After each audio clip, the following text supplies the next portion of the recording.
And so our joy begins again for a new day of fishing.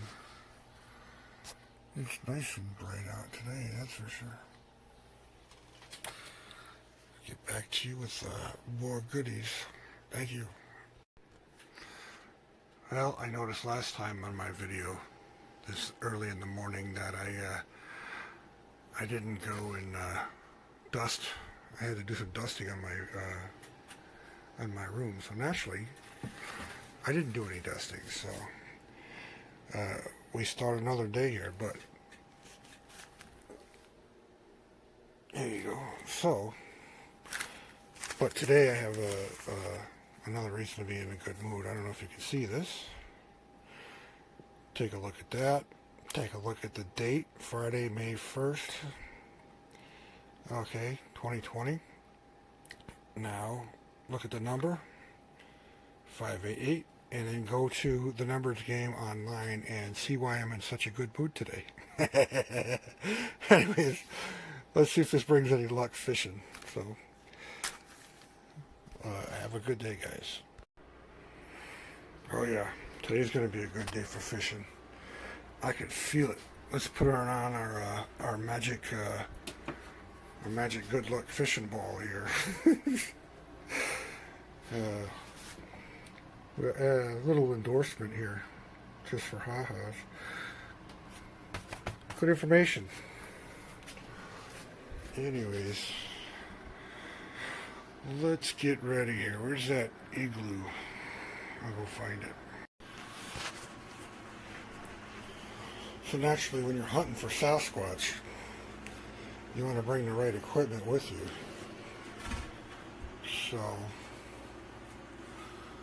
we got to have this guy. Wait a minute, we're not hunting for Sasquatch today, are we? I don't know. What do you bait a Sasquatch with? I don't know.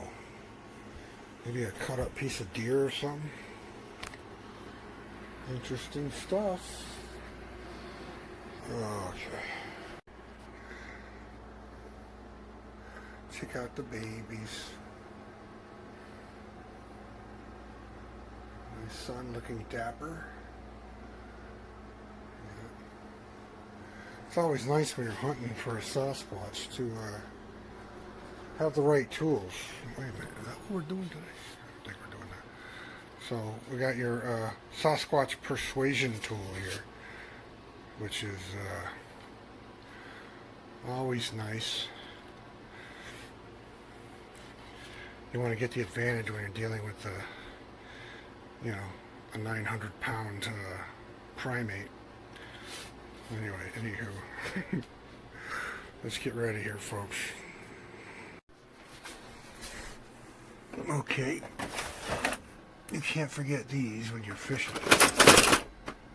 Very important. You want to get the hook out of the mouth of the fish. Definitely need this. Okay.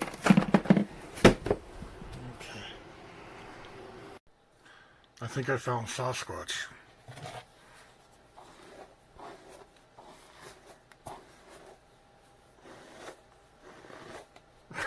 There we go. The advantage of having a tiny little portable fishing box here when you go fishing. I learned that from my friend Eric Forstein, who has the patience to teach an adult some techniques here on how to get rid of your giant fishing box that you usually carry around and just carry this little thing, which has everything in it, your hooks, your everything, your rubber worms and stuff, and your weights. And anywho, these are always important to have with you. A pair of these. Clip up some of that line, the monofilament. And I'm going to go ahead and put a hook on here. I can't film it though. I only have two hands, so.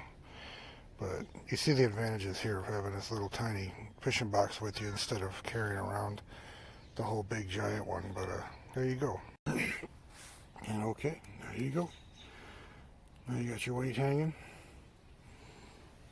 You got your hook on. And that's where you hook your bait. I like to use small hooks, especially since the fish we're catching they're not ocean fish. So yeah, that's a trout hook, but a little bigger than a trout hook. Perfect for any other. I don't know if you can see the knot I put in there. I don't know what the magnification is going to pick that up, but there you go. Ready to go. I know what you're probably thinking. Why is he bothering to take a good film here instead of just jumping into fishing? Well, we're going to fish pretty soon here. Just wanted to record this nice spot we got today.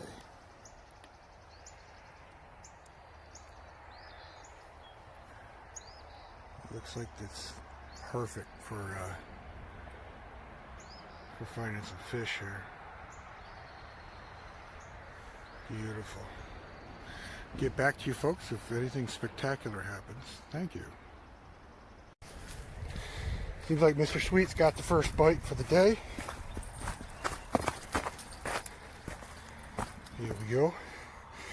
Little yellow perch. Here's the pliers. I guess the little perch swallowed it, so. Oh, he swallowed it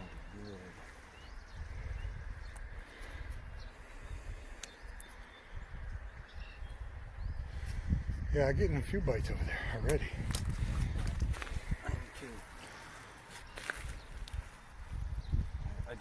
Why don't you take my pole away while I'm standing here? There he goes. All right, buddy. Let me see the pliers. Thank you. Yeah. Okay. Back to the action. So first bite of the day. Okay. Got a nice little white perch here. I don't know if he's big enough to keep. I might keep him just for ha-has, but yeah, we're definitely doing some stuff here. Let me should I keep him? I don't know, he's not that big. Perch is really good tasting fish, especially the white ones. I'm gonna throw this one back. I can't film it because I only have two hands here, so let me go ahead and click you guys out of here. But yeah, nice fishing already. There we go. Turn on. All right, Mr. Sweet, look at the size of this nice trout he's got. Is that a rainbow? Yep, looks like a rainbow. Oh, that's nice. Look at that fat sucker. All right. My luck is turning around this morning, huh? Yep, all right, let's get him. All right, you want to put him on the stringer? Stringer's over. Here. Let me get him up here. All right. Get away from the water. Was not expecting it. No, that's fine. Just Don't let him go in the water here. get that sucker way down there. Switched to a smaller hook and he swallowed the whole thing. Yeah, well that's the thing. We're gonna use a pretty small hook, but Yeah, nice job. How you doing today on this fine day? All right, got it out. All right, stringer's right here. All right. All right, he's gonna put it on the stringer with the other guys. All right, today seems to be white perch day. Yeah, he's a little bit of meat on him. I might throw this one back. Anyways, look at that nice rainbow trout in there. Beautiful. All right, we'll get back to you. This is turning out to be quite a spot, let me tell you. It's nice and deep. But we'll get back to you. Thank you. Okay, we switched over to the other side here. This is my usual secret spot. Way down there on the bend.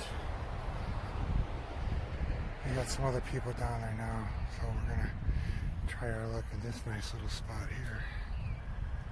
But yeah, we crossed over the bridge to the other side. See if our luck changes here. Had a pretty eventful morning here already. But get back to you if there's anything in spectacular going on. Thank you. Oh, just putting the fall fish back. This is a big old shiner here.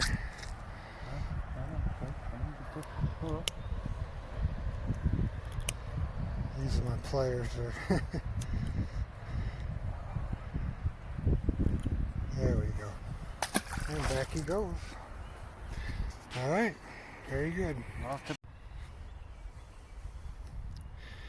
Beautifully quiet here.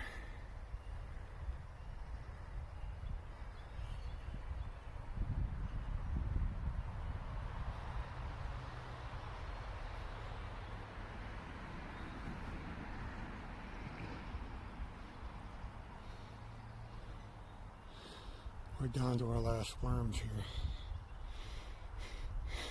We got a bunch of fish, which is good, but just wanted to record how beautiful it is here.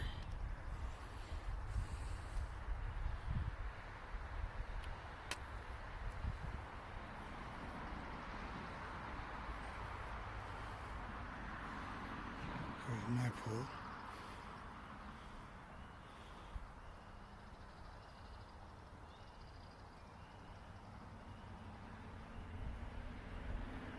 Definitely worth coming out here today.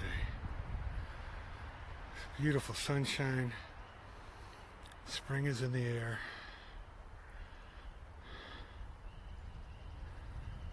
Look at that beautiful water. If we got any more fish, we'll let you know. We're pretty much out of fish, or out of worms here.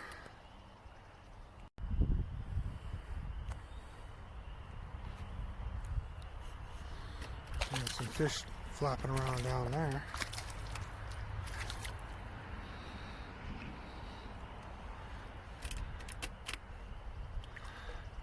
At this point, I made a deal with God at the end of the day that if He lets me catch a nice big trout or a bass, I'd throw 3 or 4 of these little guys back into the water. But either way, He's blessed us today.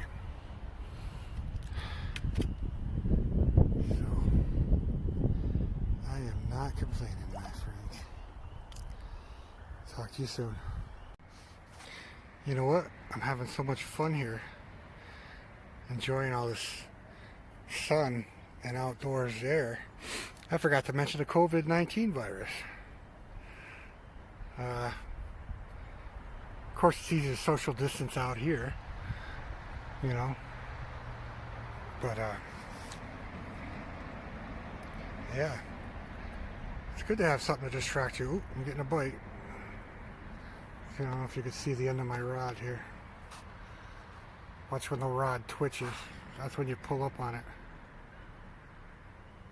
I don't know how good this camera's coming in, but something's goofing around with it.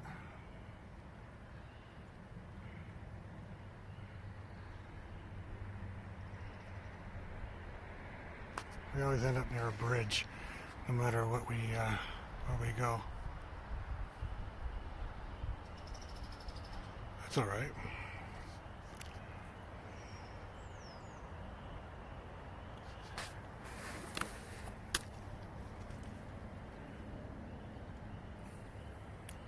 See that rod moving?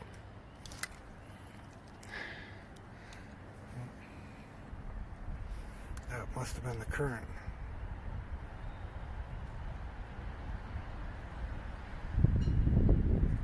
That's what you watch for any of those non-fishermen out there. See that little pull? That was a fish biting it. Gotta be very patient until he swallows it. Then you grab that sucker.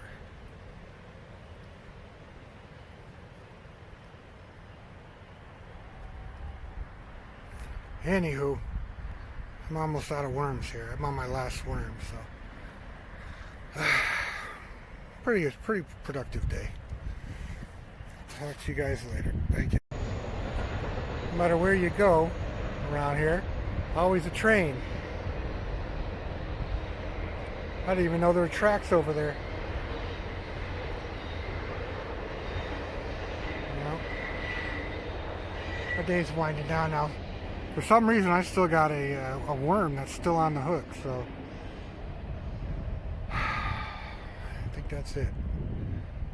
All right. Okay.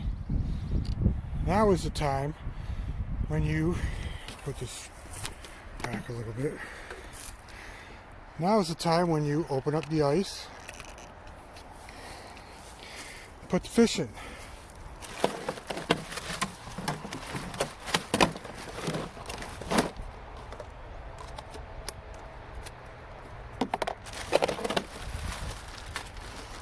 Oh, can you see?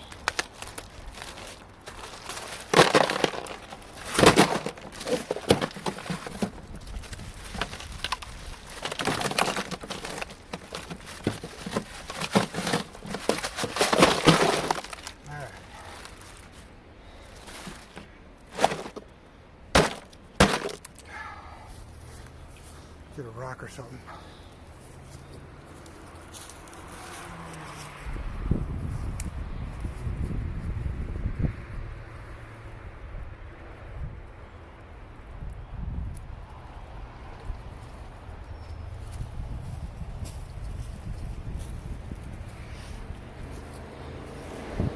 It would be ideal to be able to crush the ice, but this bag's been in the freezer for a little too long.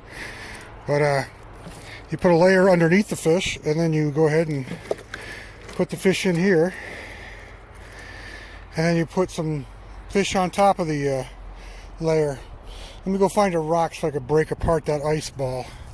But you get the general idea why we use the cooler. We have a reason to have a cooler today, so there you go, folks. God's blessed us today, but thanks a lot. Looks like we got some additional footage here. Some kayakers out here enjoying the... Got quite a group here coming up. Hey guys.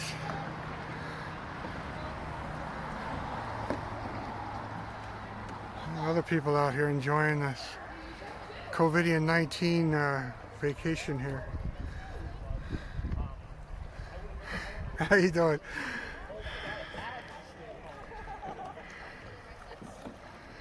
Lots of nice things going on. There we go. Guys having a great time, huh?